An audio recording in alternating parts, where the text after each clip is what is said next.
Hey guys, welcome back to my YouTube channel. आज फिर हमारे साथ बड़े भैया फुलटन भैया आज आए हुए थे गोलू राजा जी के प्रोग्राम में मुजफ्फरपुर। प्रोग्राम अटेम्प्ट हुआ लेकिन वीडियो एक थोड़ा सा बना क्योंकि यहाँ पर व्यवस्था कुछ अलग ही ढंग के था।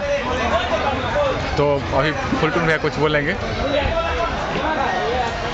नज़दीक लाइए ना। नमस्ते, प्रणाम, हर हर महादेव, जय माता दी।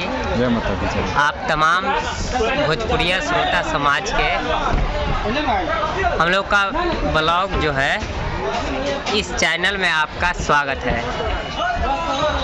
और इस पे बने रहे। और हम लोग नए नए वीडियो, हर तरह का वीडियो, बहुत सारे कलाकार का वीडियो डालते रहते हैं। और जो चैनल है बताए होंगे हमारे भाई, उस चैनल पे नए नए वीडियो मिलते रहेगा और आप लोग बने रहे और इस पे भी अपना देखते रहिए। कहाँ कहाँ नए नए अपडेट देते रहते हैं, कहाँ क्या होने वाला है।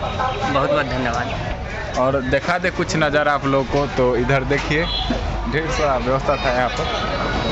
तो अभी तो कुछ आदमी चल गया, कुछ नहीं, सारा चल गया। और यही सब कुर्सी उर्सी है, यही सब माला है वहाँ पर, इसी माला से। ओ अजीत भाई इधर आइए ना। और इधर है अजीत जी जो लजा रहे हैं वीडियो में नहीं आ रहे हैं सर। ठीक है, तो इतना ही ब्लॉग के साथ वीडियो करते हैं समाप्त। आप लोग बने रहिए इस ब्लॉग के साथ।